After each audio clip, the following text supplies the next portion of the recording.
Calvary Baptist సంఘ పెద్దలకు, కాపర్లకు, coir వారికి ఇక్కడకు మీ అమూల్యమైన సమయాన్ని వెచ్చించి విచ్చేసినటువంటి ప్రతి సభ్యుడికి, సభ్యురాలకి, తోటి విశ్వాసులందరికీ, క్రైస్తవేతర సోదర సోదరీమణులకు యేసుక్రీస్తు వారి పుణ్యనామాన శుభాలు తెలియజేసుకుంటున్నాను.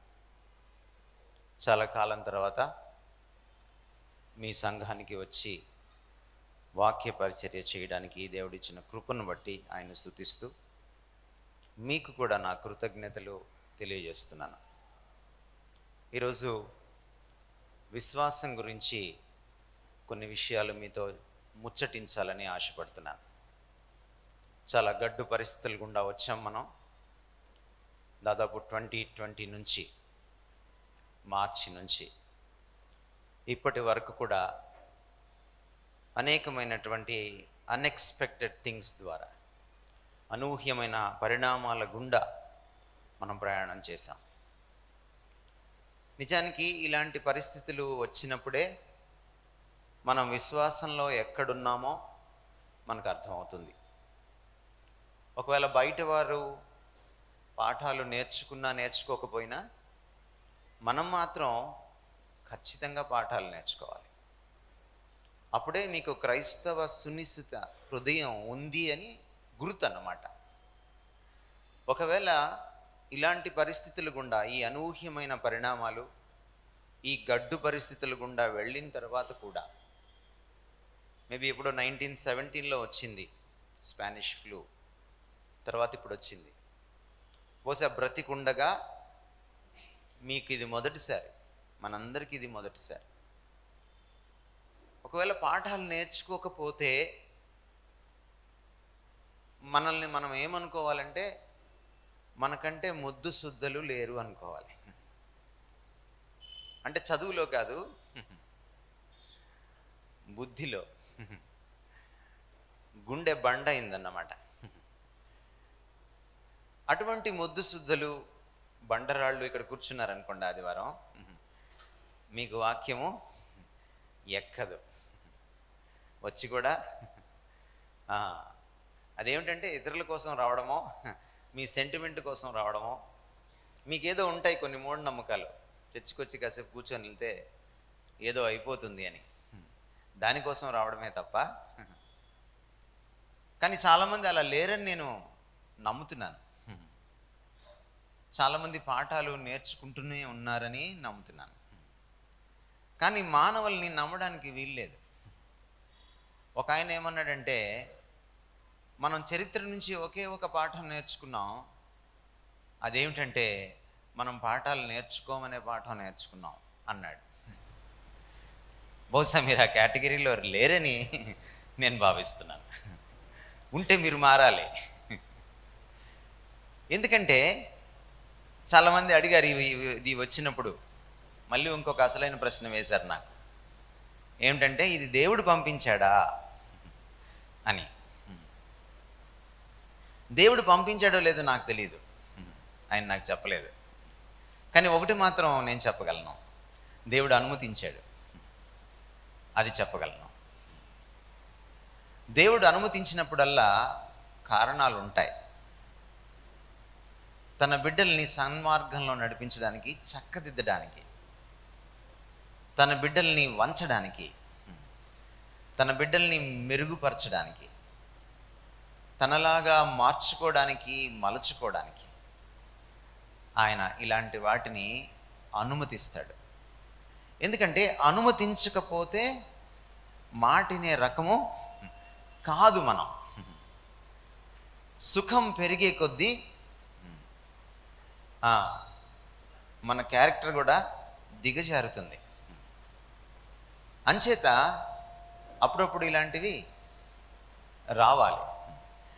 ఇలాంటివి వచ్చినప్పుడు నిజమైన క్రైస్తవుడికి భయం ఏం లేదు. ఎందుకు భయం లేదంటే, బతికుంటే పాఠం నేర్చుకుంటాడు, బాగుపడతాడు. కొంచెం తగ్గిస్తారా, హమ్మింగ్ వస్తుంది. బతికుంటే బాగుపడతాడు, పాఠం నేర్చుకుంటాడు క్రైస్తవుడు, నిజమైన క్రైస్తవుడు. పోతే మరుక్షణం ఆయన దగ్గర ఉంటాడు. ఏదైనా లాభమే క్రైస్తవుడికి. కాబట్టి నిజమైన క్రైస్తవులు బెంబేలెత్తిపోవాల్సిన పని లేనేలేదు. ఈరోజు విశ్వాసం గురించి ఈ కాంటెక్స్ట్లో మీకు నేను 4 అంశాలని చెప్పాలనుకుంటున్నాను ఈ కొద్ది సమయంలో. Number 1, faith is anchored in God's character. విశ్వాసం ఎప్పుడు కూడా అది అసలు సిసలైన విశ్వాసం అయితే అది దేవుడు ఏం చేశాడు అనే దానిపైన కాకుండా దేవుడు ఏమై ఉన్నాడు అన్న దానిపైన ఆధారపడుతుంది. అంటే దేవుడు చేసే పని మీద కాకుండా దేవుని స్వభావ స్వరూపాల మీద ఆధారపడుతుంది. So what God did isn't really a great thing or an important thing for a person who has faith, a genuine faith. But what God is, దేవుడు ఎవరు అన్నదే నిజమైన విశ్వాసికి ప్రాముఖ్యం. మనం విశ్వాసంలో అప్పుడే పుట్టినప్పుడు, మనం విశ్వాసంలో చంటి బిడ్డలుగా ఉన్నప్పుడు, మనం సరికొత్తగా ప్రభువులోకి వచ్చినప్పుడు మనకు ఆయన ఎవరో పూర్తిగా తెలియదు. కాబట్టి మనం ఆయన చేసిన విషయాల్ని చూసి నెమ్మదిగా విశ్వాసంలో ఎదుగుతాం. ఆయన మన జీవితంలో చేస్తున్న విషయాల్ని చూసుకుంటూ విశ్వాసంలో బలపడతాం. బట్ కొంతకాలం అయిన తర్వాత ఆ విశ్వాసం పనికిరాదు. బైబిల్లో మన విశ్వాసం చిన్నపిల్లల లాంటిది, అలా ఉండాలి అన్నాడే తప్ప పిల్ల చేష్టల్లాగా ఉండకూడదు అనలేదు. ఇక్కడ చాలా ఇంపార్టెంట్ థింగ్ ఏంటంటే చైల్డ్ లైక్ ఫెయిత్కి చైల్డిష్ ఫెయిత్కి చాలా డిఫరెన్స్ ఉంది. అరే డోంట్ బిహేవ్ చైల్డిష్లీ అంటాం ఇంగ్లీష్లో. అంటే పెద్దవాడు పిల్లాడిలాగా ప్రవర్తిస్తే దాన్ని చైల్డిష్నెస్ అంటాం. కానీ పిల్లవాడు పిల్లవాడిలాగే ఉంటే దాన్ని చైల్డ్ లైక్నెస్ అంటాం. చైల్డ్ లైక్నెస్ అనేది పాజిటివ్, చైల్డిష్నెస్ అనేది నెగిటివ్. మన విశ్వాసం ఎప్పుడు కూడా చైల్డిష్గా ఉండకూడదు, చైల్డ్ లైక్గా ఉండాలి. పిల్లలాడి విశ్వాసం లాంటి విశ్వాసం ఉండాలి, కానీ పిల్ల విశ్వాసంగా మిగిలిపోకూడదు. మీకు నా భాష అర్థమైందని నేను అనుకుంటున్నాను. ఎందుకంటే మీ ముఖాలు ఎలా ఉన్నాయంటే విగ్రహాల్లో ఉన్నాయి తప్ప మనుషుల్లాగా లేవన్నమాట. అంటే వాటిల్లో ఏమీ చలనం కానీ ఒక ఫీలింగ్ కానీ. సరే, కొంతమంది మాస్కులు వేసుకున్నారు కాబట్టి ఎలాగో వాళ్ళ ఫీలింగ్స్ తెలియవు. మాస్కులు తీసిన వాళ్ళైనా కనీసం మీ ఫేస్ ఉన్న చదివే భాగ్యం మాకు దొరికితే ధన్యులం అన్నమాట. సో అలా స్థిర ప్రతిమల్లా ఉండకండి. ఇంతసేపు అంటే మీకు మళ్ళీ మ్యూజిక్ కొడితే కానీ రాదా ఊపు? అలా వద్దు. So don't be childish in your faith, though you can be child like. Child like faith ఎలా ఉంటుందంటే స్వచ్ఛంగా ఉంటుంది, నిజాయితీతో ఉంటుంది, కల్మషం ఉండదు. చైల్డిష్ ఫెయిత్ ఎలా ఉంటుందంటే అది గిటకబారిందిగా ఉంటుంది, ఎదగదు, మరుగుజ్జుగా ఉంటుంది. అది ఎప్పుడు అలాగే ఉంటుంది. ఆ ఫెయిత్కి నేను చెప్పే ఈ పాయింట్ అర్థం కాదు. విశ్వాసంలో ఎదిగే వాళ్ళకి అర్థమవుతుంది. అబ్రహాముని చూసినప్పుడల్లా నాకు ఆశ్చర్యం వేసేది ఏంటంటే అసలు ఈ దేవుడు ఎవరో ఆయనకి తెలియదు, పూర్తిగా యెహోవా దేవుడు ఆయనకి అపరిచితుడు. మొట్టమొదటిసారి ఆయన్ని కలుసుకున్నాడు. అప్పటికి ఈయన విగ్రహారాధనలో మునిగి తేలడమే కాకుండా ఇతరులను కూడా విగ్రహారాధనలో ముంచి తేల్చేటువంటి వ్యాపారంలో ఉన్నాడు, విగ్రహాలు చేసే వ్యాపారంలో ఉన్నాడు. అటువంటి అబ్రహాంకి ఉన్నట్టుండి అకస్మాత్తుగా ఈ అసలు సిసలైన దేవుడు కనపడంగానే అతను ఎలా నమ్మాడు? ఎందుకంటే అబ్రహాం జీవితంలో అప్పటికింకా దేవుడు ఎటువంటి అద్భుతాలు చూపించలేదు. నిజానికి ఆ పాయింట్ నుంచి మనం లెక్కేస్తే 25 సంవత్సరాలకి అబ్రహాంకి అద్భుతం చేశాడు దేవుడు, ఇస్సాకునిచ్చాడు. కానీ how could this man believe God despite there are no miracles in his life. ఈరోజు అద్భుతాల వెంట పడుతున్న క్రైస్తవులకి ఇది పాఠం. ఈ అద్భుతాల క్రైస్తవులు కరోనా రాగానే ఏం చెప్పారంటే, అబే ఇది మనల్ని ఏం చేయదు, మన దేవుడు గొప్పవాడు. వాట్సాప్ల నిండా, ఫేస్బుక్ల నిండా. కాస్త చదువు దీన్ని, కాస్త ఆయనతో గడుపు, కాస్త ఆయనతో కలిసి నడిచి దొక్కా ముక్కలు తిన్నాక ఏదైనా మాట్లాడు, బాగుంటుంది. అవేవి అనుభవాలు నీకు లేకుండా, వాక్యం లోతు నీకు లేకుండా, దొరికింది కదా ఫేస్బుక్ వాట్సాప్ అని పెద్దవాళ్ళు సైతం ఇలాంటి ప్రాఫెసీలు చెప్పేశారు. ఈలోపు సడన్గా దైవజనులు ఎగిరిపోయారు.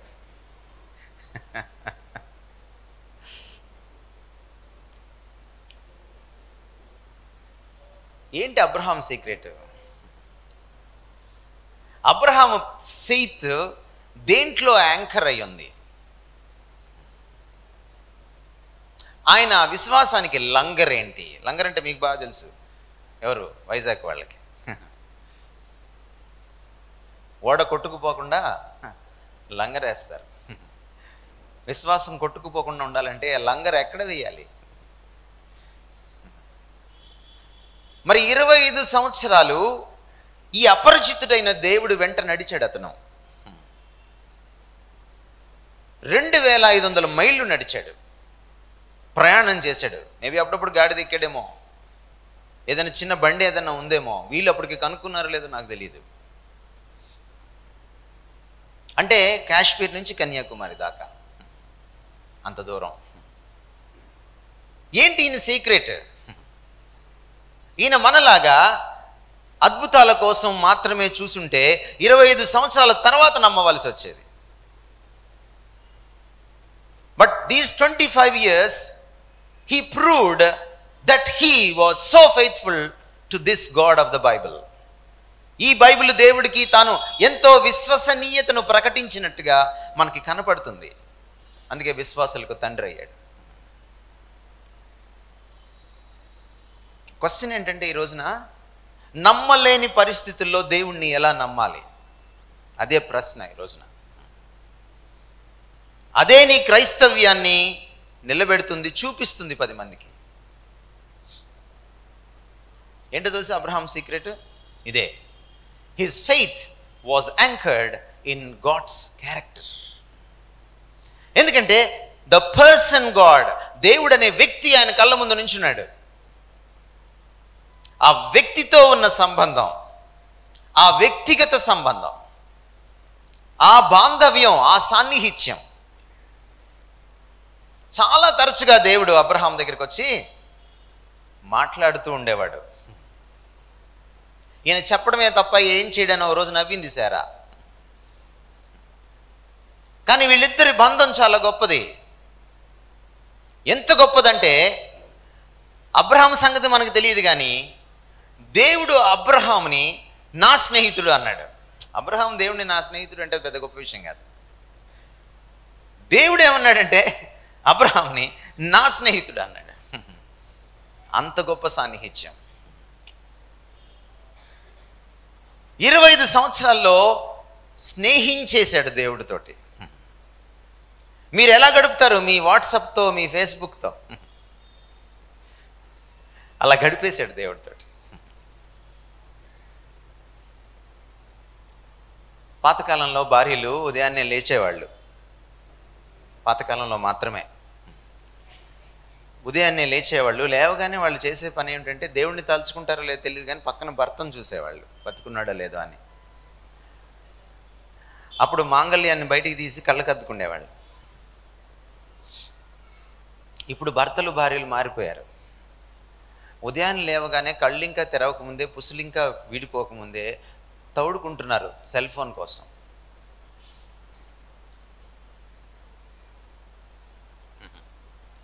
అబ్రహాము దేవుడి కోసం తడువులాడాడు.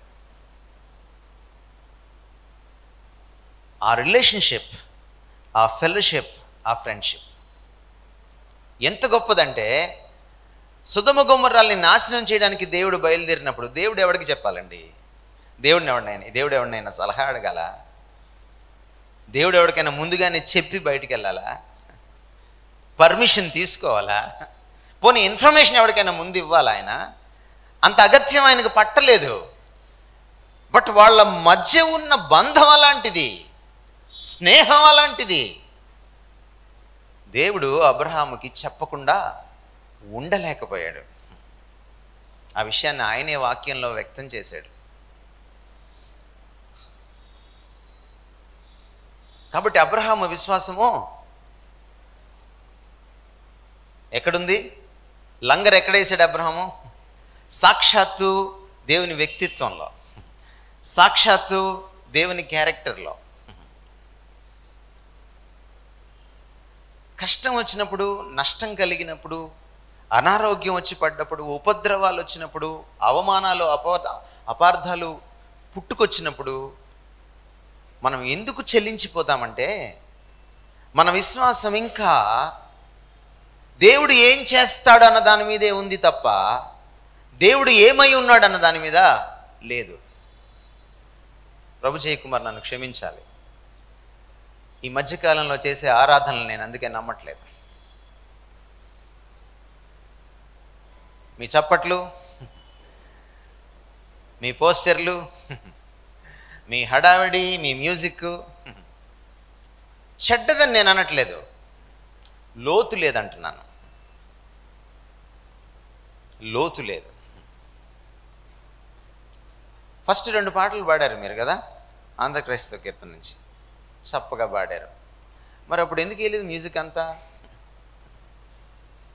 అప్పుడు కూడా వేయచ్చుగా మ్యూజిక్ అంతా. మరి వేరే పాటలు ఉన్నాయి, వాటికి ఎందుకు అంత మ్యూజిక్? మీకు తెలియదేమో, నేను చెప్తా. ఆ పాటకి మ్యూజిక్ లేకపోయినా అది నిలబడుతుంది, ఈ పాటలు మ్యూజిక్ లేకపోతే నిలబడవు. మీరు 2వ పాట పాడారే, అది ఒకసారి చదువుకోండి, దాంట్లో థియాలజీ ఎంత తప్పు ఉందో. ఎందుకని కొన్నిసార్లు పాటలు పాడిన వింటాను, ధ్యానిస్తాను పాటని. ఈరోజు మనం నేర్చుకోవాల్సింది ఏమిటంటే మనం ఊరికే అద్భుతాలు వెంట పరిగెట్టకూడదు. చాలామంది హాస్పిటల్కి వెళ్ళాం, చాలామంది కరోనా బారిన పడ్డాం. అంటే మన దేవుడు లేడంటారా? చాలామందిని పోగొట్టుకున్నాం, మన దేవుడు లేడంటారా? విశ్వాసము పిల్ల విశ్వాసం నుంచి అది పెద్ద విశ్వాసంగా ఎదిగేటప్పుడు ఇవి తప్పవు. ఎదిగే కొలది మనము దేవుడు చేసే పనుల మీద నుంచి సాక్షాత్తు దేవుని మీదే ఆనుకుంటాం. అది విశ్వాసం. ఎందుకని యేసుక్రీస్తు వారు అద్భుతాలు చేసి చేసి చేసి మళ్ళీ మాకు ఒక అద్భుతం చూపించు అని అడిగితే వ్యభిచారులారా తిట్టాడా? తిట్టలేదా? అదేంటి అద్భుతాలు అడిగిన వాడిని వ్యభిచారులారా అంటాడేంటి ఆయన? మీకు అర్థమైందా ఆ పరిభాష?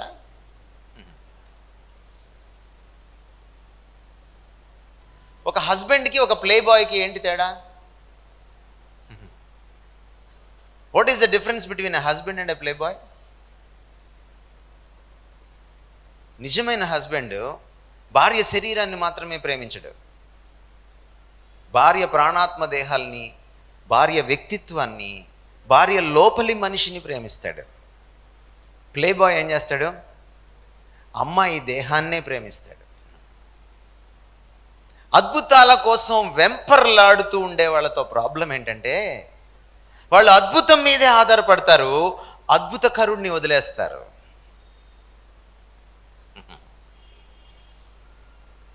మీ ఫెయిత్ ఎక్కడ యాంకర్ అయ్యి ఉంది ఈరోజున?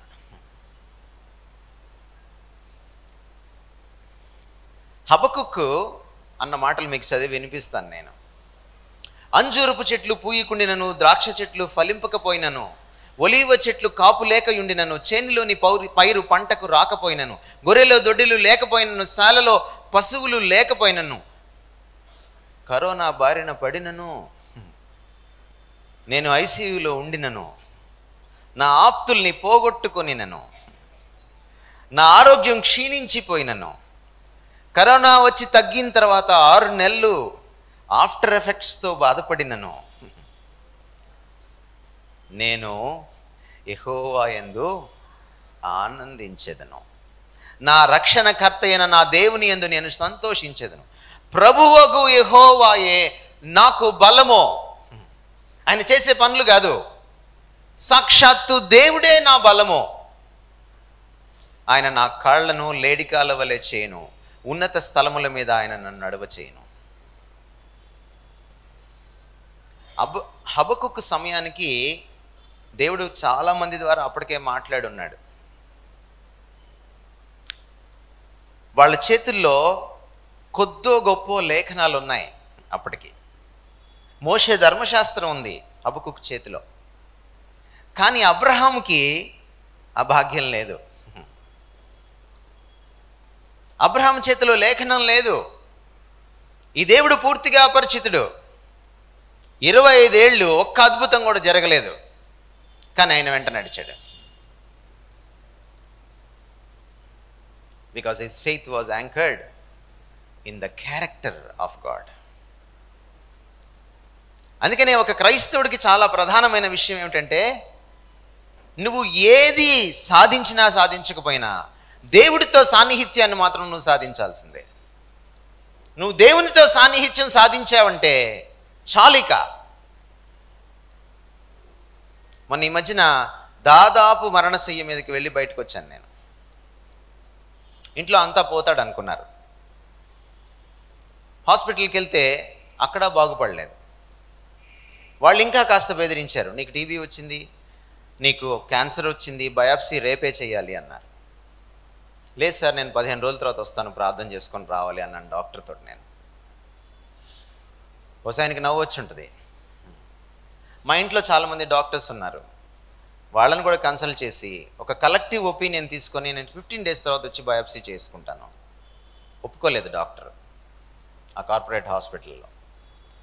ఆయన నా గొంతు మీద కత్తి పెట్టాడు. అంటే తెలుగు మీకు వస్తే, అంటే చేయించుకుంటావా చస్తావా అన్నట్టు. ఆయన ఏమన్నాడంటే, రేపు ఉదయం నువ్వు బయాప్సీ చేయించుకోకపోతే నేను డిశ్చార్జ్ చేసేస్తానన్నాడు. శుభం, మంచిది, చేసేయండి అన్నాను. కానీ చేయకుండా మళ్ళీ మరుసటి రోజు బేరాలు ఆడుతున్నాడు.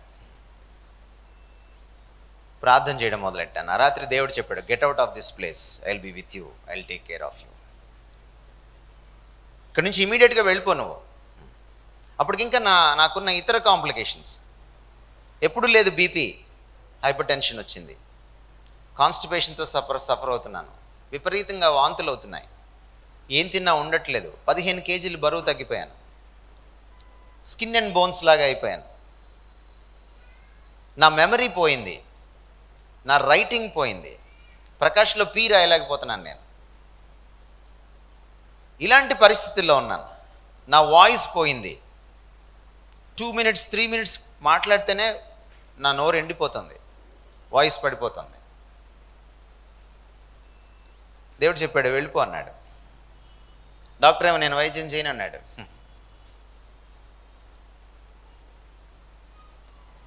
నా వైఫ్, మా ఇంట్లో వాళ్ళందరూ నాతో పోట్లాడారు, నువ్వు డాక్టర్ చెప్పినట్టు విను అని.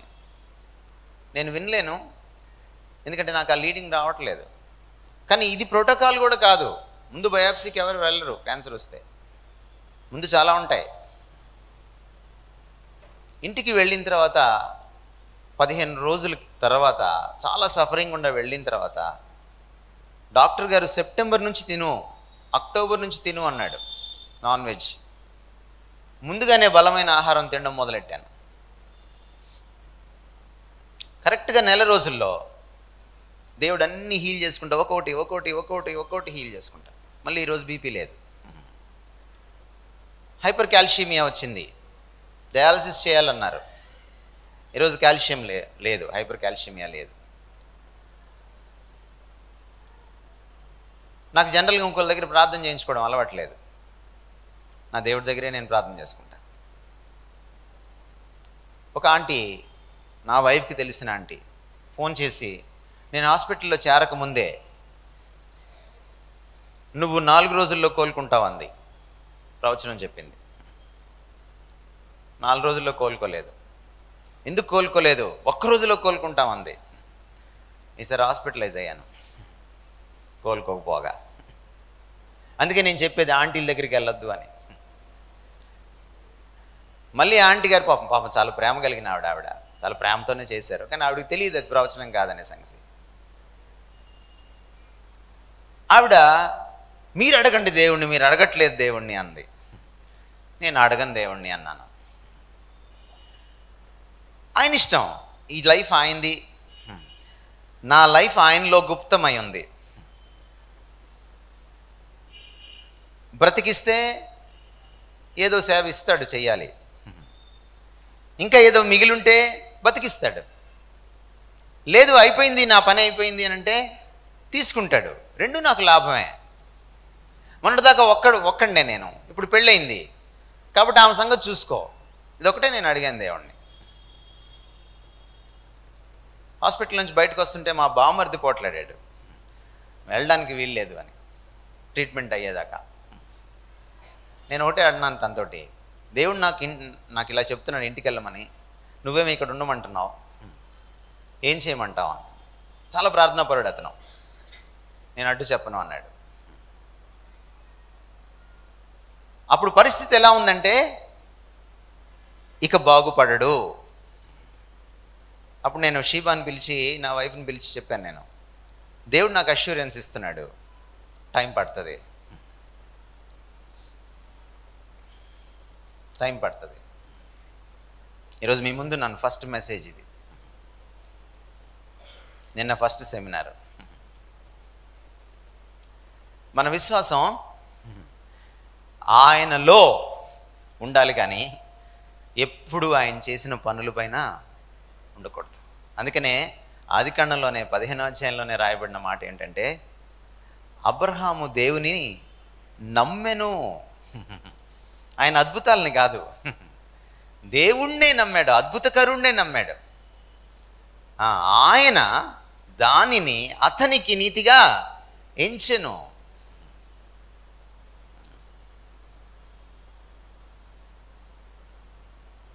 Faith must be anchored in God's character. Number 2, faith is survived by depending on God.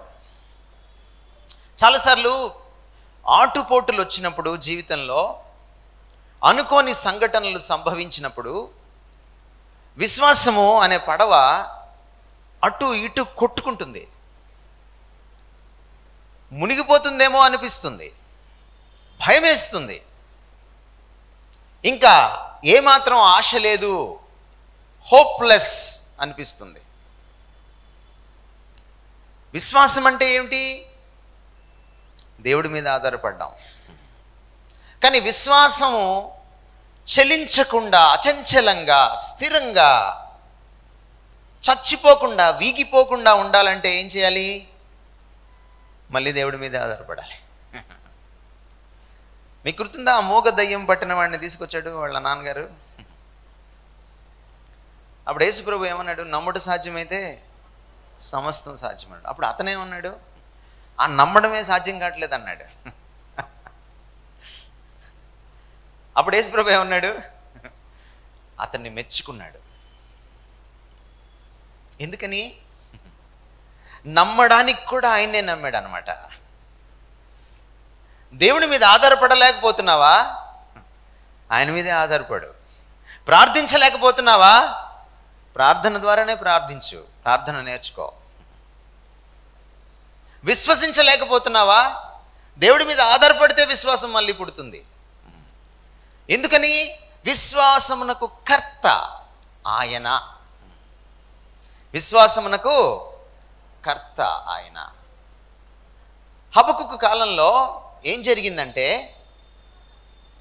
ఇశ్రాయేలీలు అప్పటికే చాలాసార్లు విధేయత పోగొట్టుకున్నారు. మాటి మాటికి అవిధేయత చూపిస్తున్నారు దేవునికి.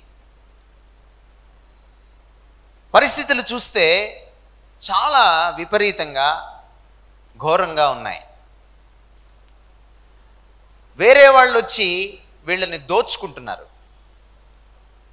దేశంలో కూడా ఎలా ఉందంటే పరిస్థితి, అక్రమాలు, అన్యాయాలు, దౌర్జన్యాలు, ఒకడినొకడు దోచుకోవడం, స్వార్థం రాజ్యం వెళ్తా ఉంది.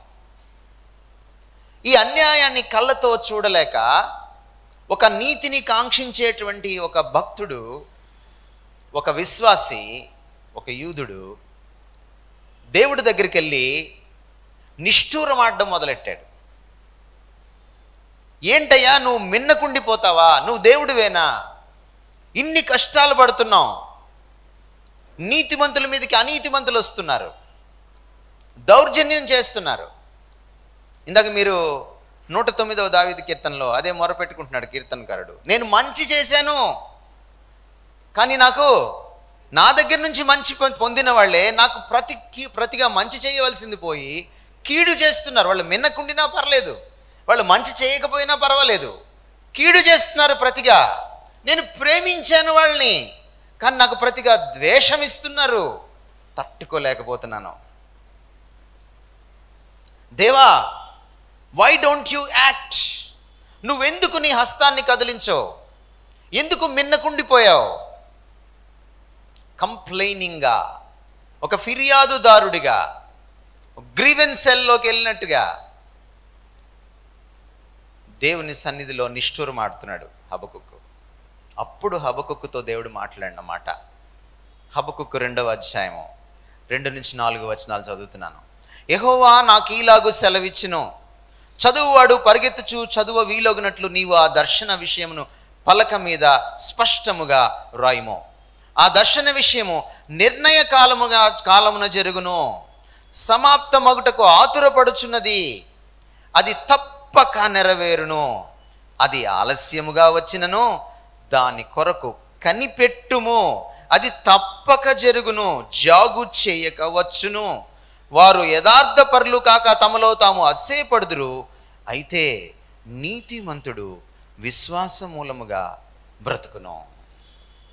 ఎలా సర్వైవ్ అవుతాడు ఒక క్రిస్టియన్? ఎస్, దేవుడు కొన్నిసార్లు డిలే చేస్తాడు. ఆ డిలేలో కూడా ఒక మంచి ఉంటుంది. నీకు నాకు అది అర్థం కాదు, కానీ ఒక మాట రిపీటెడ్గా అంటున్నాడు దేవుడు, అది తప్పక జరుగును, అది తప్పక జరుగును. ఏది తప్పక జరుగును? మీరు అడిగింది కాదు, ఆయన చేస్తానన్నది. పొరపడేవారు. నేను అడిగాను తప్పక జరుగుతుంది అని అన్నారు కదా, మొన్న మీరు వచ్చినప్పుడు జరగలేదేంటి, సంవత్సరం అయిపోయింది అని అనుకుంటారు. పొరపడకండి, ఆయన చేస్తానన్నది తప్పక చేస్తాడు, మీరు అడిగిందల్లా చేయడు. అలా ఎవరైనా చెప్తే అది అబద్ధం, నమ్మకండి. ఎందుకంటే మనం కాదు ఆయనకి టర్మ్స్ డిక్టేట్ చేయాల్సింది, ఆయన మనకి టర్మ్స్ డిక్టేట్ చేస్తాడు. He is our sovereign lord, we're not his sovereigns. So దయచేసి అర్థం చేసుకోండి, ఆయన సర్వాధికారి, మనం కాదు. ఇక్కడ ఇంకొక మాట అంటున్నాడు, దాని కొరకు కనిపెట్టుము. టైం ఇలాప్స్ అయ్యే కొద్దీ, టైం గడిచిపోయే కొద్దీ ఏం చేయాలి? కనిపెట్టాలి. అప్పుడు ఏం కావాలి? ఆ కనిపెట్టే టైంలో దేన్ని అభ్యాసం చేయాలి? ఏం కావాలండి? విశ్వాసమే. ఎవడికైతే విశ్వాసం ఉందో వాడే వెయిటింగ్ రూమ్లో ఉండగలుగుతాడు. క్రైస్తవ జీవితంలో there is a room called God's waiting room. నేను మీతో ఈరోజు చెప్పేది ఏమిటంటే, make room for this waiting room. Please do make room for this waiting room. మీ జీవితంలో ఈ వెయిటింగ్ రూమ్కి తావు ఇవ్వండి, అవకాశం కల్పించండి. Wait upon the lord. నేను బాగా సిక్ అయిపోయినప్పుడు వెంటనే కోలుకోవట్లేదు, నెల దాటిపోయింది, 45 days అయిపోయింది. నా భార్య నన్ను ఒక థియలాజికల్ క్వశ్చన్ అడిగింది, నువ్వు దేవుని బిడ్డవు కదా, దైవజనుడివి కదా, ఎందుకు నీకు హీలింగ్ డిలే అవుతుంది? అంతటితో ఊరుకోలేదామా? ఆమెకి బైబిల్ తెలుసు కదా, దేవుడు ఇలా తాకగానే స్వస్థత అయిపోతుంది కదా, మాట చెప్పగానే స్వస్థత అవుతుంది కదా, తలీ తాకుమి అన్నాడు కదా, నీకేంటి అని అంది. నువ్వు బైబిల్ సగమే చదివావా అన్నాను నేను తనని. దేవుడు డిలే చేసిన సందర్భాలు కూడా ఉన్నాయి, ఒకసారి చూస్తావా? అన్నాను. ఉన్నాయి అంది. బహుశా నాకెందుకు దేవుడు డిలే చేస్తున్నాడంటే, ఇంకా నేను ఇంకేదో పాఠాలు నేర్చుకోవాలి, నేను ఇంకా ఏదో తర్ఫీదు పొందాలి, ఇంకా మస్ట్ ఏదో మిగిలిపోయింది, మలినం ఏదో మిగిలిపోయింది, అది వదలకొట్టాలి. కొన్నిసార్లు ఒక మరక పోకపోతే మళ్ళీ మీరు వాషింగ్ మిషన్లో వేస్తారు, అవునా? మళ్ళీ వేసాడనమాట వాషింగ్ మిషన్లో. మరక వదలకపోతే మీరేం చేస్తారు? వాషింగ్ మిషన్లో ఇంకొంచెం గట్టిగా తిప్పేది ఉంటుంది అనమాట, ఆ బటన్ మారుస్తారు. ఎందుకు? గట్టిగా తిప్పుతున్నాడు అనమాట. ఏమో ఏముందో ఆయనకి నచ్చంది నాలో, అది నేను కనిపెట్టుకోవాలి. బట్ ఒకటి నాకు తెలుసు, ఆయన డిలే చేసినా ఆయన తప్పక చేస్తాడు. ఆ మాట నాకు ఇచ్చేశాడు ఆల్రెడీ, నాకు మాట ఇచ్చాడు ఆయన. కాబట్టి నేను అనుమానించాల్సిన పని లేదు. అంతేకాదు, ఆయన చేసినా చేయకపోయినా నేను ఆయన నమ్ముతాను. ఎందుకంటే my faith is anchored in God's character, not in what he does but what he is. ఆయన ఏం చేస్తాడనే దాని మీద నా విశ్వాసం ఆధారపడలేదు, ఆయన ఎవరన్న దానిపైన నా విశ్వాసం ఆధారపడింది. Faith is anchored in God's character, faith is survived by depending on God. కొంతమందికి ఉంటాం బలహీనము, విశ్వసించలేని పరిస్థితుల్లో ఉంటాం, విశ్వసించడానికి కుదరదు మనకి. బహుశా మనకి దేవునితో సాన్నిహిత్యం అంత ఉండకపోవచ్చు, మనకి అంత లోతైన అనుభవం అంత ఉండకపోవచ్చు, మనకి వాక్యం లోతుగా తెలిసి ఉండకపోవచ్చు, వాక్యం చేత మనం పట్టబడి ఉండకపోవచ్చు. But you can do one thing. ఇవేవి నీకు లేకపోయినా ఒక పని నువ్వు చేయొచ్చు, మోకరించి విశ్వాసం కోసం ప్రార్థన చేస్తే విశ్వాసం ఉంచడానికి వీలవుతుంది. దేవుణ్ణి నమ్మడానికి కూడా దేవుణ్ణి నమ్మాలి. విశ్వాసం అంటే ఆధారపడ్డాం, దేవుడి మీద ఆధారపడడానికి కూడా దేవుడి మీద ఆధారపడాలి, ప్రార్థించడానికి కూడా ప్రార్థించాలి. ప్రార్థన ద్వారా ప్రార్థనని నేర్చుకుంటాం. Prayer prepares you. ప్రార్థన ఏదేదో చేసేస్తుంది అనుకుంటాం మనం. ప్రార్థన ఏదేదో చేయకముందు నిన్ను చేస్తుంది ఏదైనా, అదన్నమాట. Thirdly, faith is tested and strengthened by suffering. విశ్వాసము అది ఎప్పుడు దాన్ని సుఖపెట్టకూడదు. విశ్వాసాన్ని మీరు సుఖపెట్టి చూసారా, అది పాడైపోతుంది, అది దేవుడిని మర్చిపోతుంది. ఈ అవకాశం ఎక్కువ. సుఖం మనిషిని దేవుడికి దూరం చేస్తుంది, దేవుడిని మరచిపోయేలా చేస్తుంది. సొలొమోను రాశాడు కదా, సుఖంలో నీకు బోరు కొట్టేదాకా దేవుడిని గుర్తు చేసుకో. సొలొమోను రాసిన ప్రసంగి గ్రంథం మీకు అర్థమైందో లేదో నాకు తెలియదు. సొలొమోను ప్రసంగి గ్రంథాన్ని బాగా ముదుసలివాడు అయిపోయిన తర్వాత రాశాడు. ఎవరికి రాశాడంటే బాగా యవనంలో ఉన్న వాళ్ళ కోసం రాశాడు.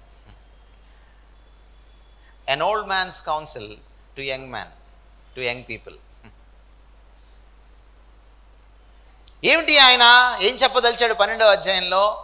దుర్దినములు రాకముందే, అంటే నీ సుఖం ఎండయ్యే రోజు వస్తుంది. వేటి యందు సుఖాలయందు నాకు సంతోషము లేదు. నేటి భాషలో చెప్పుకోవాలంటే లైఫ్ బోరు కొట్టక ముందే. లైఫ్ ఎప్పుడు బోరు కొడుతుంది? సుఖం వెంబడి సుఖం, సుఖం వెంబడి సుఖం, comfort after comfort, happiness after happiness, అంతా బాగుంటుంది. మనం ఎలా ఉంటాం? ముందు దేవుడిని మర్చిపోతాం, తర్వాత మనుషుల్ని లెక్క చేయం, అవునా? కరోనా వచ్చి కదిలిస్తే తప్ప కొంతమందికి వాళ్ళు భూమి మీదకి రాలా. వాళ్ళు పెద్ద నిచ్చెన ఒకటి వేసుకుని అక్కడ తిరుగుతున్నారు. ఎవరిని తాకలేదు ఈ కరోనా. అది ఎంత నిష్పక్షపాతి, అది ఎంత న్యాయవంతురాలు. పేదవాణ్ణి, గొప్పవాణ్ణి, రాజుగారిని, సామంతుణ్ణి, సామాన్యుణ్ణి, అందరినీ తాకింది. బలహీనుల్ని, బలవంతుల్ని. కొంతమంది నాకేంటి, నా ఆరోగ్యం ఏమిటి అనుకున్నావు అనుకున్న వాళ్ళని కూడా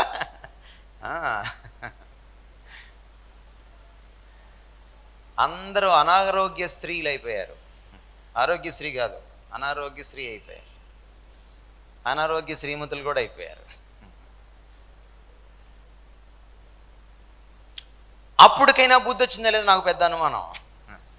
ఎందుకంటే సర్వే చేయలేదు కాబట్టి. మనిషికి తొందరగా ఒక పట్టాన బుద్ధి రాదు.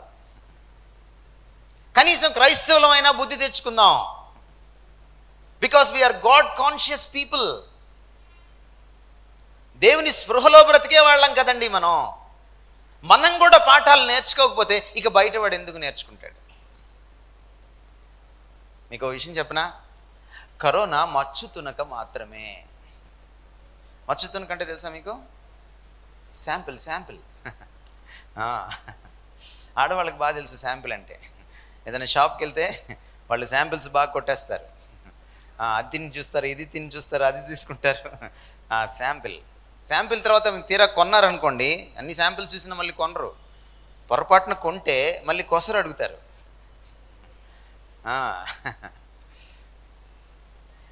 ఈ కొసరికి శాంపిల్కి మధ్యలో ఉంటుంది అసలు ఇంకా రాలా, అప్పుడే అయిపోయింది అనుకున్నారు. ప్రభు వచ్చే ముందు ఇంకా దీన్ని తాతలు వస్తాయి, కరోనాని మించిన కరోడాలు వస్తాయి.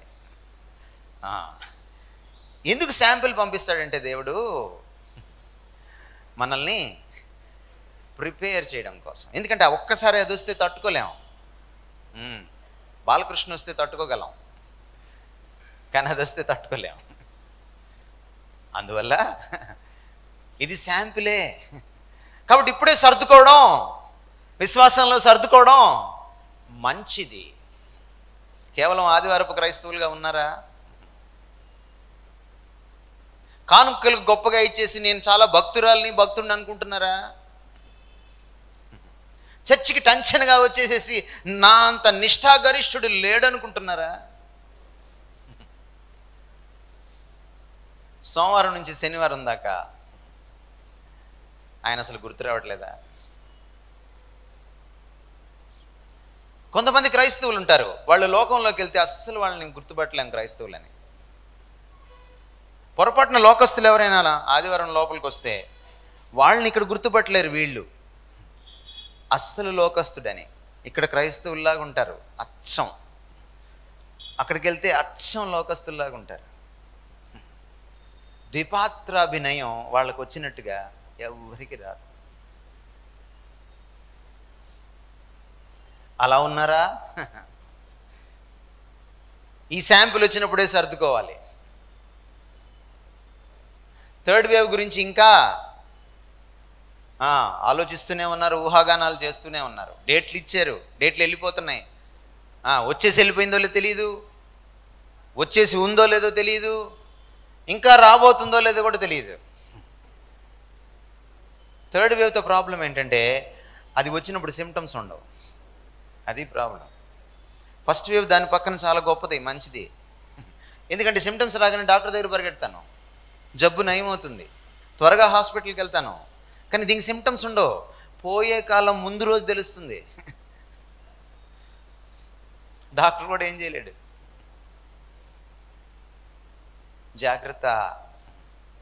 వ్యాక్సిన్ వేసుకుని చాలా ధీమాగా ఉంటున్నారా?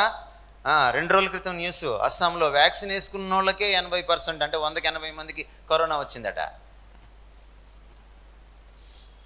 మీకు ఇంకో విషయం చెప్పిన వ్యాక్సినేషన్ గురించి, ఫస్ట్ వేవ్ వచ్చినప్పుడు తయారు చేసిన వ్యాక్సిన్ అది సెకండ్ వేవ్కి పనిచేయదు, థర్డ్ వేవ్కి పనిచేయదు.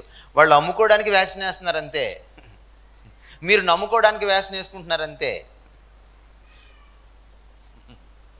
కొంతమందికి ఫీలింగ్ ఉంటుంది, వేసుకున్నాను అనుకుంటారు అన్నమాట, దానికోసమే. కానీ మన విశ్వాసం ఎక్కడ? వ్యాక్సిన్లో కాదు, అక్కడ. కాబట్టి శాంపిల్ వచ్చినప్పుడే ప్లీజ్ అండర్స్టాండ్, ఫెయిత్ అనేది తప్పకుండా పరీక్ష గుండా వెళ్ళాలి, తప్పకుండా శ్రమ గుండా వెళ్ళాలి, తప్పకుండా కొలిమి గుండా వెళ్ళాలి, కష్టాల కొలిమి నుంచి వెళ్ళాలి. వెళ్ళినప్పుడే అది పరీక్షకు నిలిస్తే అది బలపడుతుంది. అది బలపడుతుంది.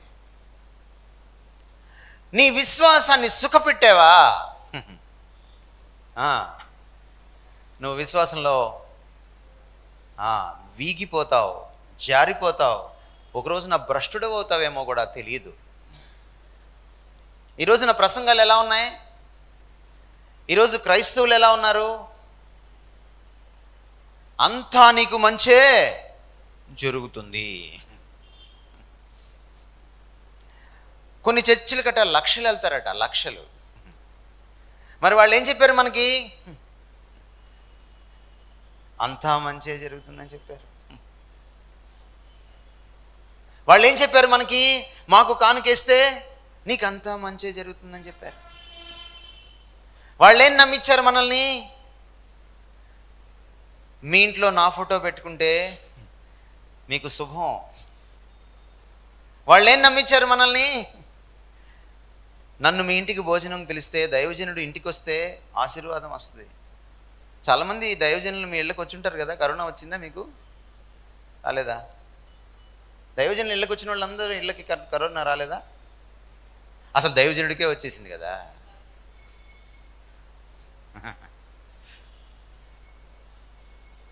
మనం భారతీయులు అండి, క్రైస్తవులమైనా ఆ బ్లడ్ పోదు మనలో.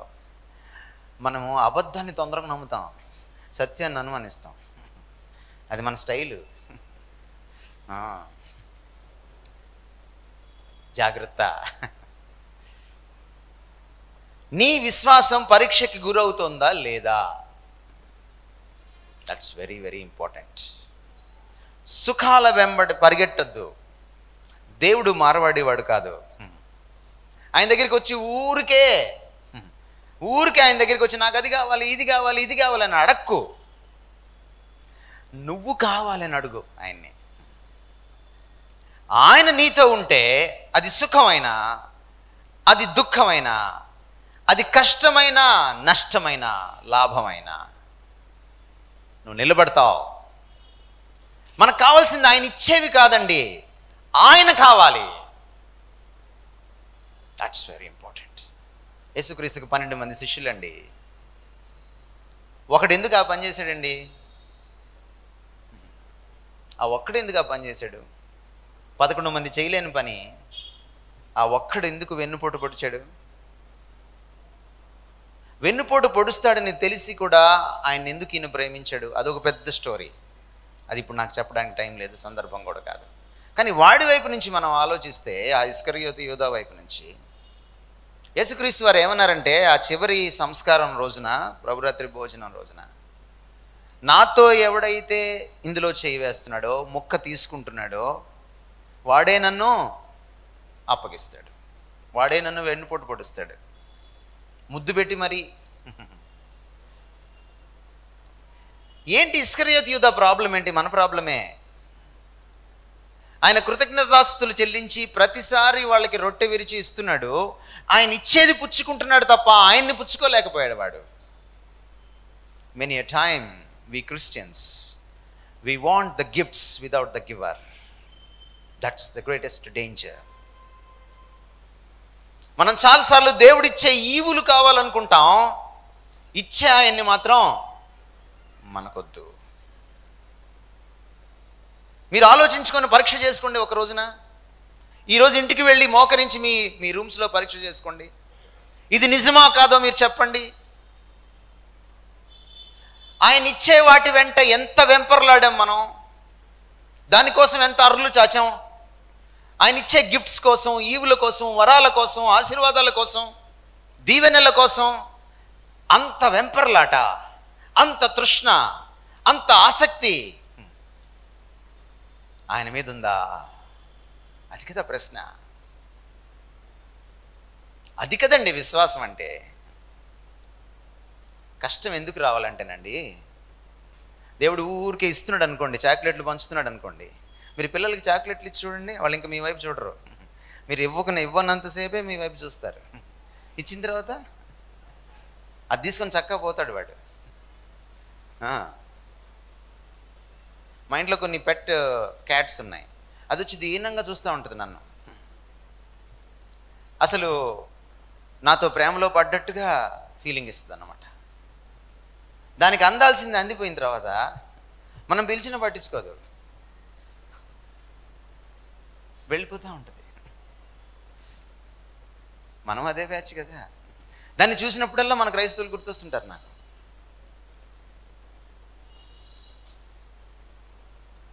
Do you love the lord more than his gifts? More than you love his gifts. ఆయన ఇచ్చిన ఈవుల్ని ప్రేమించినంతగా, అంతకంటే ఎక్కువగా ఆయన్ని నువ్వు ప్రేమిస్తున్నావా అన్నదే ప్రశ్న. ఎందుకు సఫరింగ్ రావాలంటే మన విశ్వాసానికి ఎప్పుడైతే అది వస్తుందో, పరీక్ష పెడుతుందో మనకి, అందులో నెగ్గగలుగుతామో, ఇదేం చేస్తుందంటే ఈ సఫరింగ్ ఒక్కసారిగా మళ్ళీ దేవుడిని జ్ఞాపకం చేస్తుంది. మనకి సుఖం దేవుడిని జ్ఞాపకం చేయదు, మర్చిపోయేలా చేస్తుంది. Thanks to corona. కరోనా వచ్చినప్పుడు మీరేం ఫీల్ అయ్యారో నాకు తెలియదు, కానీ 2020 మార్చిలో నేను దేవుడిని చాలాసేపు స్తుతించాను. చాలామందికి చెప్పాను, నా స్నేహితులకి, నా ఆప్తులకి, థ్యాంక్ గాడ్ ఫర్ కరోనా. ఎందుకంటే ఒకప్పుడు పిల్లలు ఇంట్లో ఉండేవాళ్ళు కాదు. కరోనా వచ్చేటప్పటికి పాపం అయ్యగారులందరూ ఇంట్లో కూర్చున్నారు. ఒకప్పుడు భర్త ఇంటికి లేటుగా వచ్చేవాడు, ఆఫీస్ అయిపోయిన తర్వాత కూడా రాడు. కానీ ఇప్పుడు ఆ భార్య ముఖమే చూడాలి.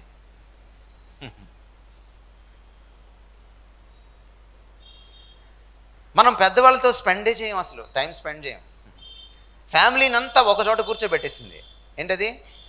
కరోనా. ఎన్ని లాభాలు తెచ్చిపెట్టిందో. మీరు కానీ కళ్ళు ఓపెన్ అయితే, మీకు కనువిప్పు కలిగితే గనక మీరు ధన్యులు. కష్టాల్లో ఆశీర్వాదం ఉంటుందండి. చూడండి నేనేమంటున్నాడు యాకోబు 1వ అధ్యాయంలో, నా సహోదరులారా, మీ విశ్వాసమునకు కలుగు పరీక్ష ఓర్పును పుట్టించినని ఎరిగి మీరు నానా విధములైన శోధనలో పడినప్పుడు అది మహాదానందమని ఎంచుకొనుడి. మీరు సంపూర్ణులు, అనులాంగులను, ఏ విషయంలోనైనా కొదువులేని వారినై ఉండినట్లు ఓర్పు తన క్రియను కొనసాగింపనీయుడి. నేను విశ్వాసంలో పర్ఫెక్ట్ ఎలా అవుతాను? పరిపక్వత ఎలా సాధిస్తాను? నేను విశ్వాసంలో ఎలాగా మెచ్యూరిటీని నేను సాధించగలుగుతాను అంటే త్రూ సఫరింగ్. రానివ్వండి కరోనా.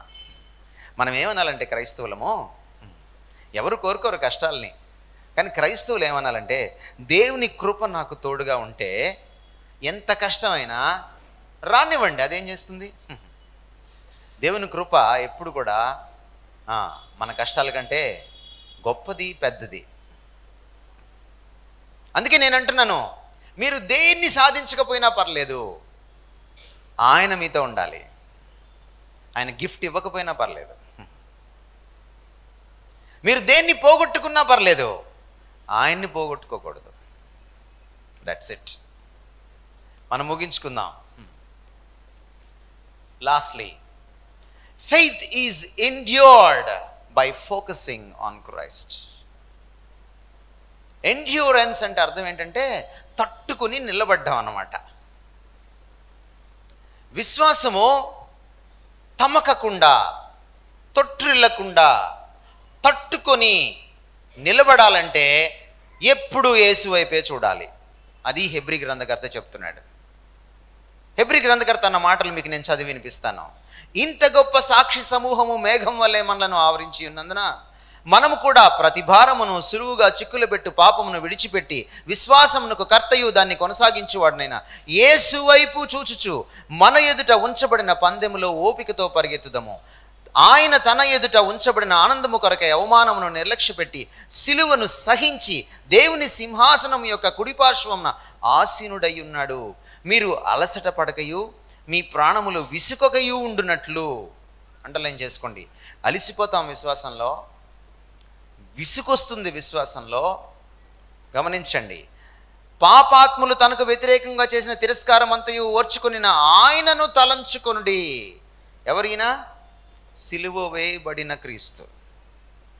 మీరు ఎప్పుడైతే ఈ సిలువ వేయబడిన క్రీస్తుని మరచిపోతారో, ఆ రూపం మీ కన్నుల ముందు నుంచి చెరిగిపోతుందో, మీరు మీ విశ్వాసంలో ఇలాంటి పరిస్థితులు వచ్చినప్పుడు తట్టుకొని నిలబడలేరు. మీకు ఒక విషయం చెప్పాలి నేను ఇక్కడ. ఒక నీతిమంతుడు లోకంలో బ్రతికేటప్పుడు, ఒక విశ్వాసి లోకంలో బ్రతికేటప్పుడు చాలాసార్లు అది ఒంటరి పోరాటంగానే ఉంటుంది. ఒంటరి పోరాటంగానే ఉంటుంది. ఎందుకంటే మిగిలిన వాళ్ళందరికీ ఆ విశ్వాసం ఉండదు. మిగిలిన వాళ్ళందరికీ నీలాంటి నియమనిష్టలు, నీతి ఉండవు. నీ ప్రభువు వేరు. నువ్వు నీ ప్రభువుని ఎరిగున్నావు. లోకం నీతో నడిచి రాదు. ఒంటరి పోరాటమే కాదు ఇది, ఎదురు ఈత, ఎదురు పోరాటం చేయాలి. ఒంటరిగా చేయాలి, ఎదురు పోరాటం చేయాలి, ఎదురు ఈదాలి. ఎంతమంది క్రైస్తవులు లోకంతో కొట్టుకుపోతున్నారు? ఎంతమంది క్రైస్తవులు లోకానికి ఎదురు ఈదుతున్నారు? అక్కడే తెలిసిపోతుంది మీ విశ్వాసం ఏమిటో.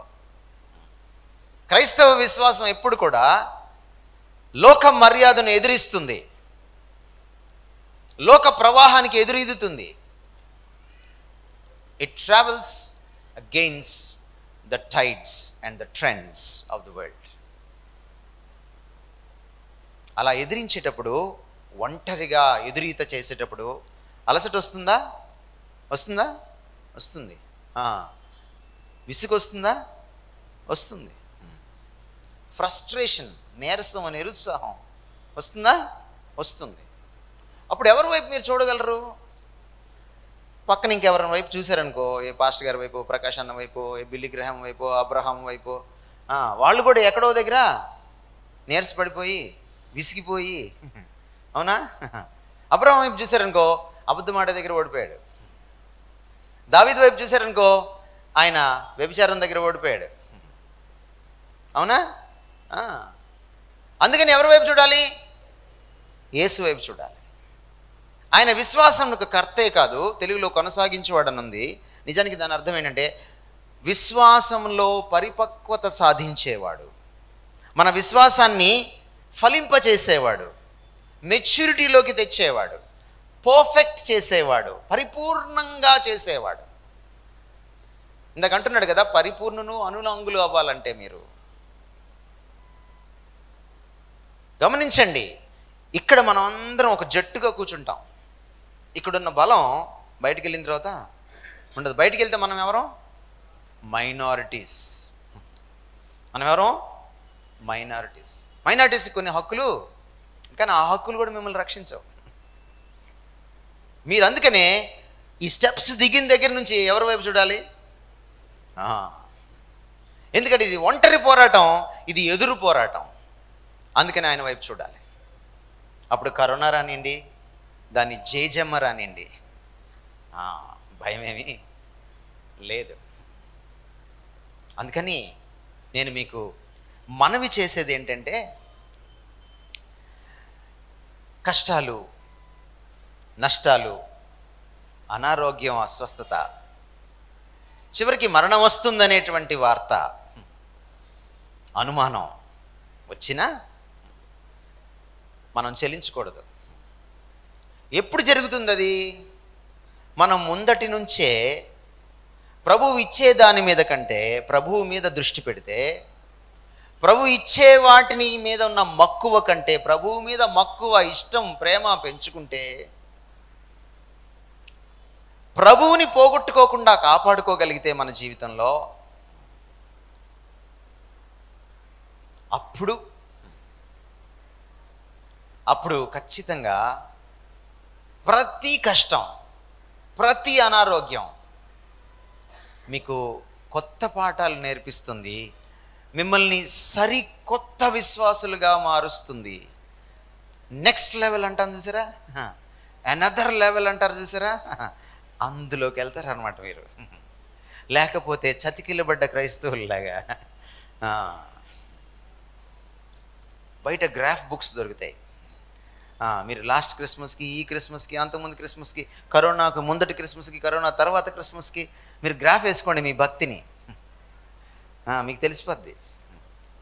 గుడ్ ఫ్రైడేకి బాగా ఏడుస్తారు కదా మీరు, 40 రోజులు.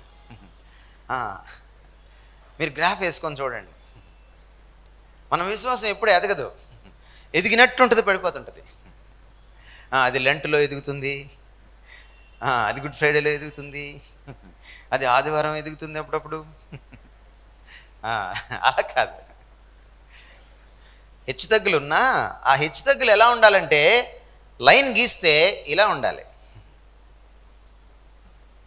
ఎప్పుడు విశ్వాసం రేఖ ఇలా ఉండదు, అది ఎప్పుడు ఇలానే ఉంటుంది. కానీ ఇలా ఉన్నా కూడా లైన్ గీసినప్పుడు దాని మధ్యలో అది ఇలా ఉండకూడదు, ఇలా ఉండాలన్నమాట. కష్టం తర్వాత కష్టం మిమ్మల్ని మెచ్యూరిటీ తర్వాత మెచ్యూరిటీలోకి నడిపించాలన్నమాట. ఈ ప్రపంచంలో కరోనాని కానీ, దానికి మించిన కరోనాని కానీ ఎదుర్కోగలిగిన సత్తా, ధైర్యం ఒక్క క్రైస్తవులకే ఉంది. దాన్ని మీరు ప్రదర్శించాలి. మీ పక్కింటోళ్ళు మిమ్మల్ని చూసి, ఇదేంటండి మాకు కరోనా రాలేదు, వస్తుందని భయపడిపోతున్నాం, మీకేమో వచ్చేసింది, మీరేమో ఇంత నవ్వుతున్నారు, ఏమిటి కథ అంటే కథ ఏం లేదు, యేసుప్రభు కథే. Gospel will be so simple to share with. అలాంటి క్రైస్తవులు అవ్వడానికి మనము ఎప్పుడు సిద్ధంగా ఉండాలి. So don't run after miracles, but run after the lord who does miracles. అద్భుతాల వెంట పరిగెట్టకండి, అంతకు మించిన విశ్వాసాన్ని పెంపొందించుకోండి. ఆయన మీద ఆధారపడండి, ఆయనలో విశ్వాసం ఉంచండి, ఆయనతో సంబంధం పెట్టుకోండి, ఆయనతో కలిసి నడవండి. ఆయన్ని పోగొట్టుకోకండి, ఆయన్ని హత్తుకోండి. ఆయన మనతో ఉంటే ఏదొచ్చినా I can withstand. Even చావైనా సరే, పౌలు కదా అన్నాడు, కరువైనా, హింస అయినా, వస్త్రహీనత అయినా, ఖడ్గమైనా. ఖడ్గం అంటే ఏమిటి? చంపేయడం. క్రీస్తు ప్రేమ నుంచి నన్ను ఎడబాపలేదు. If you are inseparable with Christ, you can withstand in your faith. తలలు వంచండి, ప్రార్థన చేసుకుందాం. ప్రేమ కలిగిన తండ్రి, నీ పాదాలకు వందనాలు. అనేకమైన గడ్డు పరిస్థితులు గుండా, భయాల గుండా, అనుమానాల గుండా, డిప్రెషన్స్ గుండా, ఫ్రస్ట్రేషన్స్ గుండా మేము వచ్చాం. చాలామంది మా ఆప్తుల్ని కోల్పోయాం. నీ కృప వల్ల, నీ చల్లని చూపు వల్ల బ్రతికి బట్ట కట్టగలిగాం. మళ్ళీ సంఘాలు ఓపెన్ అయ్యాయి, లోపలికి వచ్చి కూర్చొని నిన్ను సామూహికంగా ఆరాధించగలుగుతున్నాం. కృతజ్ఞతాభావంతో మమ్మల్ని నింపండి. నువ్వు కలుగ చేసిన, లేక నువ్వు అనుమతించిన ఈ సఫరింగ్ నాయనా, ఈ యొక్క గడ్డు పరిస్థితి బట్టి నిన్ను స్తుతించడం మాకు నేర్పండి. ఎందుకంటే అది మాకు సాన పెడుతోంది, మమ్మల్ని రాటుదేలుస్తోంది, మా విశ్వాసాన్ని ఇంకా ఇంకా ఇనుమడింప చేస్తోంది, పటిష్టం చేస్తోంది. ఇదే నీ చిత్తమైతే అలాగే జరుగునుగాక. నాయనా, నిన్ను మాత్రం మేము హత్తుకోవడానికి, నీవిచ్చే ఈవుల కంటే నిన్నెక్కువగా ప్రేమించడానికి మాకు కృప చూపించండి. మా విశ్వాసం మెట్టుకు నీ క్యారెక్టర్లో యాంకర్ అవ్వడానికి, నీ వ్యక్తిత్వమే మా విశ్వాసానికి పునాదిగా ఉండడానికి మా కృప చూపించండి.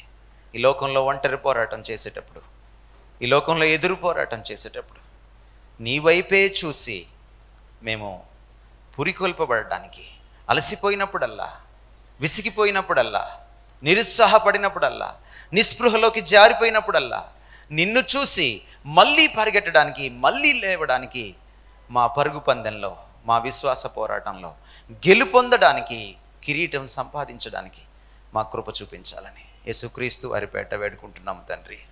ఆమేన్.